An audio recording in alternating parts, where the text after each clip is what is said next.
Kita belum pergi Bulan Madu lagi kan? You nak pergi mana?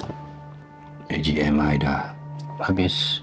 So, kita boleh pergi bila-bila pun. Saya tak sihat lah. Daripada awak heret saya pergi sini, pergi sana. Apa kata awak hantar saya pergi klinik? Saya nak minta ubat. Ubat apa? You ni kan? You muda.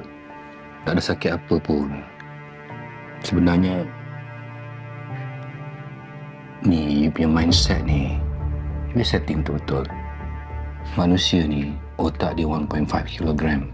Dalam otak manusia tu ada 10 billion file yang dinamakan neuron. Tapi kalau you fikir positif, everything akan jadi okey. Ya?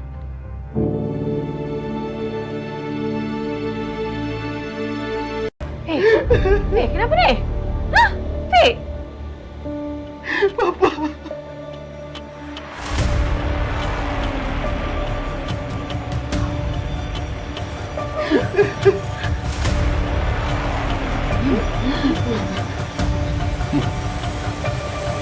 Tengok. Kenal tak?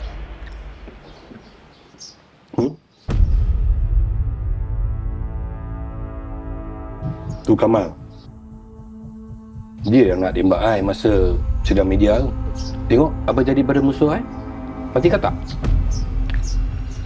You tak suka ke musuh I mati ni? Saya sakit lah. Tolonglah bawa saya pergi klinik.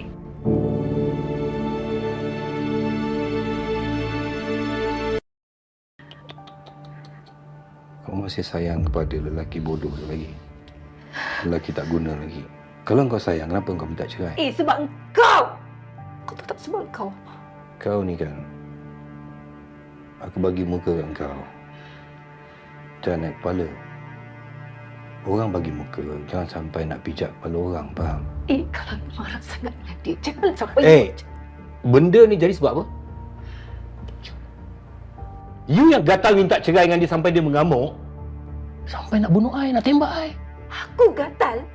Aku bercerai sebab engkau. Ha? Sebab nak kahwin dengan kau. Kau janji nak kahwin dengan aku tapi kau tak tahu.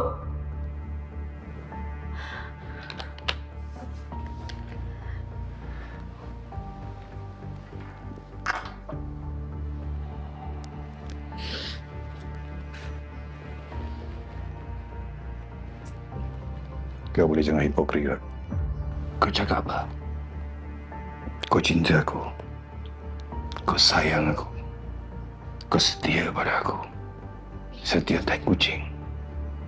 Macam dia nak bunuh aku! Kenapa kau tak mengamuk macam ni? Kenapa kau backing ni? Kenapa kau backup dia? Dia bukan jenis macam tu. Dia bukan jenis macam tu! Tak kisah. Dia jenis apa sekalipun. Sekarang polis dah ada CCTV. Yang dia nak bunuh aku. Dan sekarang dia dah mampus dah.